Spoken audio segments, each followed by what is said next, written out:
Hello everyone, कैसे हैं आप सब। आई होप आप सब बहुत अच्छे होंगे। सो स्टूडेंट्स, आज की जियोग्राफी की क्लास में हम लोग पढ़ने वाले हैं चैप्टर नंबर 6 सेकेंडरी एक्टिविटीज़ को। देखिए, जैसे कि चैप्टर के नाम से ही हमें पता चल रहा है, हम लोग पढ़ने वाले हैं द्वितीयक क्रियाओं के बारे में। इससे पहले टर्म 1 के अंदर हमने चैप्टर नंबर 5 प्राइमरी एक्टिविटीज़ को पढ़ा था, जिसके अंदर हमने प्राइमरी एक्टिविटीज़ के बारे में बात की कि जो प्राथमिक क्रियाएं हैं वो कौन सी होती हैं। इसके बाद नंबर आता है हमारी सेकेंडरी एक्टिविटीज़, हमारी द्वितीयक क्रियाओं को। देखिए, हमारी जो सेकेंडरी एक्टिविटीज़ हैं वो हमारी सेकेंडरी सेक्टर के अंदर होती हैं, या फिर हमारा जो सेकेंडरी सेक्टर है उसके अंदर ही सेकेंडरी एक्टिविटीज़ को किया जाता है। हमारा जो सेकेंडरी सेक्टर है आप सभी को पता है, उसको हम इंडस्ट्रियल सेक्टर भी बोलते हैं। खास तौर पे ये इंडिकेट करता है हमारे इंडस्ट्रीज़ को। इंडस्ट्रीज़ के अंदर जो भी काम हम करते हैं, जिस तरह की एक्टिविटीज़ हम करते हैं, जिन वस्तुओं का उत्पादन हम करते हैं, वो सारा जो काम होता है वो हमारी सेकेंडरी एक्टिविटीज़ के अंदर आता है। अब नीचे पिक्चर के अंदर आप देख पा रहे हो कि एक इंडस्ट्री है, बहुत ही बड़ी इंडस्ट्री है, जिसके अंदर वर्कर्स काम कर रहे हैं। बड़ी बड़ी मशीनें आपको देखने को मिल रही हैं। तो बिना देरी किए हम लोग चैप्टर को शुरू करते हैं।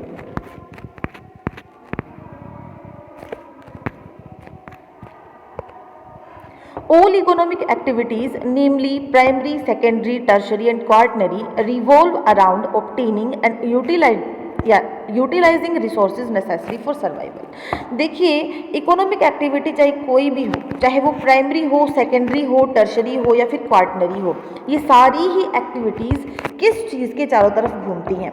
ये सारी एक्टिविटीज़ जो है, हमारे जितने भी रिसोर्सेज हमारे पास हैं, किस तरह से हम उनको ऑब्टेन करें और किस तरह से हम उनको यूटिलाइज करें ताकि हमारा सर्वाइवल पॉसिबल हो। तो इसी चीज़ के तरफ, इस चीज़ के चारों ओर हमारी सारी एक्टिविटीज़ घूमती हैं। अब अगर आप बात करेंगे प्राइमरी एक्टिविटीज़ के बारे में, आप सभी को पता है प्राइमरी एक्टिविटीज़ में हमारा जो है एग्रीकल्चर आता है, हमारा फिशिंग का आता है, माइनिंग का आता है। अब ये जो काम हम कर रहे हैं वो किस लिए कर रहे हैं, ताकि हम रिसोर्सेज को प्राप्त कर पाएँ, रिसोर्सेज को यूटिलाइज कर पाएँ और हमारे सर्वाइवल को पॉसिबल कर पाएँ। दूसरी अगर एक्टिविटी की हम बात करें, सेकेंडरी एक्टिविटी, उसके अंदर भी जो काम हम कर रहे हैं वो किस लिए कर रहे हैं, अर्न करने के लिए कर रहे हैं, कुछ कमाने के लिए, ताकि हमारा सर्वाइवल पॉसिबल हो। Secondary activities add value to natural resources by transforming raw material into valuable products. अब अगर सेकेंडरी एक्टिविटी की बात करें तो इसके अंदर क्या होता है, हमारी सेकेंडरी एक्टिविटीज़ ऐड करता है नेचुरल रिसोर्सेज को ट्रांसफॉर्म करके और उनकी वैल्यू के उनकी जो प्रोडक्ट्स हैं उनकी वैल्यू को बढ़ा के। अब आप देखेंगे कि जो प्राइमरी एक्टिविटीज़ हैं, प्राइमरी एक्टिविटी के अंदर जो प्रोडक्ट होता है वो प्रोडक्ट सेकेंडरी एक्टिविटी में आने के बाद ही क्या हो जाता है, उसकी वैल्यू के अंदर एडिशन आपको देखने को मिलेगा, उसकी वैल्यू बढ़ जाएगी प्रोडक्ट की। फॉर एग्जाम्पल, खेत के अंदर मैंने कपास उगाई। अब जो कपास है खेत के अंदर, वो मेरे लिए नेचुरल रिसोर्स है, एक रॉ मटेरियल है। जैसे ही कपास को किसी इंडस्ट्री, किसी कारखाने के अंदर लाया गया, अब उस कपास से बिनोले अलग करे गए, वहाँ से धागा बनाया गया और या फिर उससे कपड़ा बनाया गया। अब जैसे ही कपड़ा बना, धागा बना या फिर बिनोले उससे अलग करे गए, आप देखोगे कि वो जो सारे प्रोडक्ट्स थे, जो कपास थी, अब दूसरी उसकी जो फॉर्म थी वो ट्रांसफॉर्म हो गई, वो किसी और रूप में अब हमें देखने को मिल रही है। साथ ही साथ उसकी जो वैल्यू है वो भी बढ़ गई है, उसके प्राइस भी आपको बढ़े हुए देखने को मिलेंगे। तो सिंपली हम कह सकते हैं कि सेकेंडरी एक्टिविटीज़ के अंदर हम क्या करते हैं, नेचुरल रिसोर्स को ट्रांसफॉर्म करके उसकी वैल्यू के अंदर उस प्रोडक्ट को वैल्यूएबल बना देते हैं और उसके प्राइस को भी बढ़ा देते हैं। Cotton in the ball has limited use, but after it is transformed into yarn, becomes more valuable and can be used for making clothes. अब देखिए एक एग्जाम्पल ले लेते हैं हम वही कॉटन का। जब कॉटन अपनी हम कह सकते हैं, जब एक जो कॉटन है, जो रुई है, जब वो एक तरह से बिनोले के अंदर, बिनोला जो है उसके अंदर होता है, या फिर जब वो खेत में होती है वो एक कॉटन बॉल के रूप में होती है, तो आप देखोगे कि उस टाइम हमारी जो कॉटन है उसकी वैल्यू कम होती है, बजाय किसके, जब उसको ट्रांसफॉर्म कर दिया जाता है यार्न के अंदर, उसे हम धागा बना देते हैं, तो ये मोर वैल्यूएबल हो जाती है। और उसका यूज़ हम किसके लिए कर सकते हैं, कपड़े बनाने के लिए। आयरन और can not be use directly from the mines. अब दूसरा एग्जाम्पल हमारा आयरन ओर का है। जो आयरन ओर है, हम उसको जैसे ही उसको माइन किया जाता है, जैसे उसको खानों से निकाला जाता है, तो हम उसको डायरेक्टली यूज़ नहीं कर सकते। लेकिन जैसे ही उसको स्टील में कन्वर्ट कर दिया जाता है, आयरन ओर को जैसे ही स्टील के अंदर कन्वर्ट हम करते हैं, तो आप देखोगे कि इससे हम बहुत ही वैल्यूएबल मशीन्स बना लेते हैं, दूसरे टूल्स बना लेते हैं। लेकिन अब ये जो मशीनें हैं, जो टूल्स हैं, क्या हो जाते हैं, वैल्यूएबल हो जाते हैं, साथ ही साथ इनके प्राइसेस भी बढ़ जाते हैं। The same is true most of the materials from the farm, forest, mine and the sea. और ये चीज़ें लागू होती हैं दूसरे मटेरियल, चाहे वो हम खेत से ले रहे हैं, चाहे हम फॉरेस्ट से ले रहे हैं, खानों से हम ज़मीन के अंदर से निकाल रहे हैं, या फिर हम समुद्र से कोई प्रोडक्ट को प्राप्त कर रहे हैं। Secondary activities therefore are concern with manufacturing, processing and construction industries. इसीलिए हमारी जो सेकेंडरी एक्टिविटीज़ हैं वो ख़ास तौर पे कहाँ पे होती हैं, इंडस्ट्रीज़ के अंदर होती हैं। और इसके अंदर हम शामिल करते हैं हमारे मैन्युफैक्चरिंग के काम को, प्रोसेसिंग जो होती है, जो कंस्ट्रक्शन होता है, वो सभी हमारा सेकेंडरी एक्टिविटीज़ के अंदर शामिल होता है। अगर हम कोई बिल्डिंग बना रहे हैं। दूसरा यहाँ पे जो नेक्स्ट टॉपिक हमारा है वो है मैन्युफैक्चरिंग। देखिए, मैन्युफैक्चरिंग अगर हम वर्ड की बात करें तो सिंपली इस वर्ड का मतलब होता है हाथ से बनाई गई वस्तुएं। पुराने टाइम में जब हम मैन्युफैक्चरिंग शब्द का यूज़ करते थे तो उसका मतलब होता था कि हम वस्तुओं को नेचुरली नहीं, इवन कृत्रिम रूप से बना रहे हैं, हाथों से बना रहे हैं। हम हाथ से धागा बना रहे हैं, हम हाथ से कपड़ा बना रहे हैं। लेकिन मॉडर्न टाइम में देखिए क्या हो गया, मॉडर्नाइजेशन हो गया है। ज़्यादातर काम अब हाथों की बजाय कौन करता है, मशीनें करती हैं। लेकिन आज तो ये मैन्युफैक्चरिंग के अंदर ही है। तो इसीलिए जो वर्ड है मैन्युफैक्चरिंग, इसे सीधे आप समझ जाओ कि हम लोग बात कर रहे हैं ऐसी वस्तुएं जो नेचुरल रिसोर्स का यूज़ करके कोई प्रोडक्ट हम बना रहे हैं। Manufacturing involves a full array of production, from handicrafts to modeling iron and steel and stamping out plastic toys to assembling delicate computer components और space vehicles। अब मैन्युफैक्चरिंग के अंदर हम कंप्लीट हर चीज़ को लेते हैं। फॉर एग्जाम्पल, हम आयरन ओर को स्टील में कन्वर्ट कर रहे हैं, हम प्लास्टिक टॉयज़ बना रहे हैं, हम या फिर जो कंप्यूटर के बिल्कुल छोटे छोटे पार्ट्स होते हैं हम उनको बना रहे हैं, या फिर हम स्पेस यान बना रहे हैं। कहने का मतलब ये है कि स्पेस के लिए जो हमारे व्हीकल बनते हैं या फिर दूसरे कोई भी प्रोडक्ट बन रहा है उसको हम मैन्युफैक्चर करना ही कहते हैं। In each of these process the common characteristics are the application of power, mass production of identical products and specialised labour in factory setting for the production of standardised commodities. अब देखिए, आप देखोगे कि जो फैक्ट्रीज़ होती हैं, जो industries होती हैं, उनके अंदर आप क्या देख पा रहे हो कि स्पेशलाइज्ड लेबर होता है, और या फिर हम कह सकते हैं कि वहाँ पे जो कमोडिटीज़ बनाई जाती हैं वो बड़े पैमाने पर एक ही प्रकार की कमोडिटी को बनाया जाता है। मान लीजिए कोई कपड़ा बनाने की इंडस्ट्री है, तो वो क्या करेगी, वहाँ पे कपड़ा बनाने वाले स्किल्ड लेबरर होंगे, साथ ही साथ वहाँ पे कपड़ा बनेगा लगातार बड़े पैमाने पे। मैन्युफैक्चरिंग में be done with modern powered machinery और it may still be very primitive. जो मैन्युफैक्चरिंग है, हम नहीं कहते कि वो मॉडर्न ही होगी, वो मॉडर्न पावर से चलने वाली, मशीनरी से चलने वाली भी मशीनरी का यूज़ भी वहाँ पे हो सकता है, या फिर वो हमें प्रिमिटिव भी देखने को मिलती है। प्रिमिटिव का मतलब होता है पुराने टाइम में जिस तरह से हम मैन्युफैक्चरिंग करते थे, हाथ से हम लोग धागा बना रहे हैं, हाथ से हम लोग छपाई कर रहे हैं, कपड़ा बना रहे हैं, फिर दूसरा कोई भी काम। तो most of the third world countries still manufacture in the literal sense of the term. It is difficult to present a full picture of all the manufacturers in these countries. More emphasis is given to the kind of industrial activity which involves less complicated system of production. अब देखिए, time के साथ आपको देखने को मिल रहा है कि धीरे धीरे हम अपनी टेक्नोलॉजी को इम्प्रूव कर रहे हैं। हम कोशिश कर रहे हैं कि हम आसानी से और जल्दी से जल्दी जो है चीज़ों को तैयार कर पाएँ नेचुरल रिसोर्सेज का यूज़ करके। इसी तरह से जो हमारी कंट्रीज़ हैं, आप देखोगे कि अलग अलग कंट्रीज़ के अंदर जो लेवल है मैन्युफैक्चरिंग का, ये अलग मिलेगा।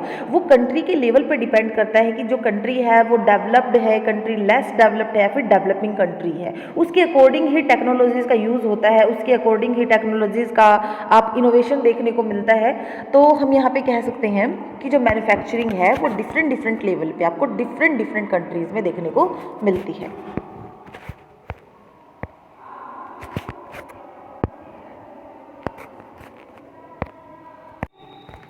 Our next topic is specialization of skills, methods of production। आज के टाइम में क्या हो रहा है कि जो स्किल्स हैं उसका स्पेशलाइजेशन हो रहा है। कहने का मतलब ये है कि एक पर्टिकुलर व्यक्ति एक पर्टिकुलर चीज़ को बनाने में बिल्कुल दक्ष होगा, बहुत परफेक्टली वो इस चीज़ को बनाएगा। और जो मेथड्स है प्रोडक्शन के, वो भी आप देखोगे कि बहुत ही ज़्यादा बेटर तरीके से हम उनको करने की कोशिश कर रहे हैं, बहुत अच्छे तरीके से हम हर एक एक्टिविटी को करने की कोशिश कर रहे हैं। तो उसी के बारे में जो है हम लोग बात करेंगे। Under the craft method factories produce only a few piece which are made to order. देखिए जो क्राफ्ट मेथड होता है फैक्ट्रीज के अंदर, उसके अंदर क्या होता है कि वहाँ पे जो चीज़ें बनाई जाती हैं, कुछ एक मतलब वस्तुएं बनाई जाती हैं जो कि ऑर्डर पे बनाई जाती हैं। स्पेशल किसी वस्तु को बनाने का ऑर्डर फैक्ट्री के अंदर आया है, तो उस टाइम वो वहाँ पे क्या होगा कि हम उसी वस्तु को बनाएंगे और so the cost are high. अब देखो, एक चीज़ आप कंटिन्यूली बना रहे हो, उस चीज़ से रिलेटेड मशीनें और लेबर आपके पास अवेलेबल है, तो आप उसको कम खर्चे में बना पाओगे। लेकिन स्पेशल किसी चीज़ के लिए जब ऑर्डर आता है तो आपको बहुत सारी चीज़ें अरेंजमेंट करना होता है, जिसकी वजह से उस वस्तु को बनाने के लिए कॉस्ट भी क्या होता है, हाई, तक खर्चा बहुत ज़्यादा आता है। On the other hand, mass production involves production of large quantities of standardized parts by each worker performing only one task repeatedly। लेकिन जब मास प्रोडक्शन हम करते हैं किसी चीज़ का, लगातार बड़े पैमाने पे जब किसी वस्तु का उत्पादन हम करते हैं, तो उस टाइम आप देखोगे कि जो एक वर्कर है वो लगातार एक ही काम को करता है। स्पेशली उसको एक काम मिला हुआ होता है, मान लो उसको छपाई करनी है कपड़े के ऊपर, तो वो बार बार पूरा दिन जब तक उसका काम चलता है वो वही काम करता है, वो कपड़ों पे छपाई का काम करता है। अब यहाँ पे बॉक्स के अंदर हम मैन्युफैक्चरिंग इंडस्ट्री और मैन्युफैक्चरिंग इंडस्ट्री का मतलब या फिर मैन्युफैक्चरिंग के मतलब को जानेंगे। देखिए, manufacturing literally means to make by hand. जैसे कि मैंने बताया था कि मैन्युफैक्चरिंग का लिटरली मतलब होता है जो वस्तुएं हाथ से बनाई जाती हैं। However now it includes good made by machines. लेकिन अब आज के टाइम अगर हम देखें तो देखिए इसके अंदर हम उन वस्तुओं को शामिल भी करते हैं जो कि मशीनों से बनी होती हैं। It is essentially a process which involves transforming raw material into finished goods of higher value for sale in local और डिस्टेंट मार्केट्स। अब देखिए, ये ज़रूरी होता है इस प्रोसेस के लिए कि वो ट्रांसफॉर्मिंग, वो क्या करते हैं, रॉ मटेरियल को ट्रांसफॉर्म करते हैं फिनिश्ड गुड्स के अंदर। अब देखिए यहाँ पे एक वर्ड आया है फिनिश्ड गुड। फिनिश्ड गुड का मतलब क्या होता है? फिनिश्ड गुड का मतलब होता है जब वस्तु बिल्कुल प्रिपेयर हो जाती है कंजप्शन के लिए, जब उस वस्तु का हमने सिर्फ यूज़ करना होता है। फॉर एग्जाम्पल, जो कपास है, क्या वो एक फिनिश्ड गुड है? बिल्कुल नहीं, क्योंकि हमने कपास से भी और बहुत सारी चीज़ें बनानी है। जब हमने धागा बनाया तो क्या वो एक फिनिश्ड गुड है? नहीं, अब उससे हमने कपड़ा बनाना है। अब जब कपड़ा बन के तैयार हो जाता है तो वो सीधे हम उसको पहनने में जो है यूज़ करते हैं। तो यहाँ पे जो कपड़ा बन के तैयार होता है वो होता है हमारा फिनिश गुड। इसी तरह से दूसरी वस्तुएं आप ले सकते हैं। मान लीजिए हमने बिस्किट बनाया, आलू से चिप्स बना लिया, तो चिप्स है या फिर जो हमारे बिस्किट हैं वो क्या है, वो फिनिश गुड कहलाती हैं। तो यहाँ पे रॉ मटेरियल को कन्वर्ट किया जाता है फिनिश्ड गुड्स के अंदर और उनकी जो वैल्यू है वो हाई होती है, जिनको लोकल और डिस्टेंट मार्केट्स में सेल कर दिया जाता है। Conceptually, an industry is a geographically located manufacturing unit maintaining books of account and record under a manufacturing unit maintaining books of accounts and records under A management system. अब देखिए, अब जो एक इंडस्ट्री होती है, जब आप एक इंडस्ट्री के बारे में सोचते हो तो सीधा आपका ध्यान कहाँ पे जाता है कि जियोग्राफिकली लोकेटेड एक ऐसी जगह है जहाँ पे मैन्युफैक्चरिंग का काम हो रहा है, वहाँ पे मशीनें हैं, वहाँ पे पूरा मैनेजमेंट सिस्टम है जहाँ पे वस्तु को प्रोड्यूस किया जा रहा है। As the term industry is a comprehensive, it is also used as synonyms with manufacturing. अब देखिए, जो इंडस्ट्री शब्द है जिसको हम एक तरह से इंडस्ट्री बोलते हैं, वो इंडस्ट्री एक कम्प्रीहेंसिव शब्द हम कह सकते हैं। कैसे? क्योंकि जैसे ही हम मैन्युफैक्चरिंग कहते हैं तो सीधा ध्यान हमारा कहाँ पे जाता है, इंडस्ट्रीज़ पे जाता है। मैन्युफैक्चरिंग का मतलब हम इंडस्ट्री से लेते हैं, या फिर हम कह सकते हैं कि इंडस्ट्री का जो सिनोनिम है वो क्या है, मैन्युफैक्चरिंग है, क्योंकि इंडस्ट्रीज़ के अंदर मैन्युफैक्चरिंग का काम ही तो होता है। When one uses terms like steel industry and chemical industry, one thinks of factories and processes. जब आपसे कोई बात करता है स्टील इंडस्ट्री के बारे में, केमिकल इंडस्ट्री के बारे में, तो सीधा ध्यान आपका जाता है फैक्ट्री के अंदर, ये कोई फैक्ट्री है, वहाँ पे प्रोसेसेस चल रहे हैं, मैन्युफैक्चरिंग का काम हो रहा है। But there are many secondary activities which are not carried on in factories such as what is now called the entertainment industry and the tourism industry etc। लेकिन देखिए, सेकेंडरी एक्टिविटीज़ के अंदर हम सिर्फ मैन्युफैक्चरिंग का काम ही नहीं ले रहे हैं, बल्कि अभी के टाइम में ऐसी भी चीज़ें हैं जिसके अंदर हम मैन्युफैक्चरिंग नहीं करते। फॉर एग्जांपल एंटरटेनमेंट इंडस्ट्री हमारी हो गई, कोई फिल्में बन रही हैं कहीं पे, मूवीज़ बन रही हैं, सीरियल्स बन रही हैं, वो एंटरटेनमेंट इंडस्ट्री है हमारी, उसको भी हम इंडस्ट्री ही बोलते हैं। टूरिज़्म इंडस्ट्री हो गई, अगर लोग कहीं पे घूमने के लिए आ रहे हैं तो वो उसको हम क्या बोलेंगे, सेकेंडरी एक्टिविटीज़ के अंदर ही उसको हम शामिल करेंगे।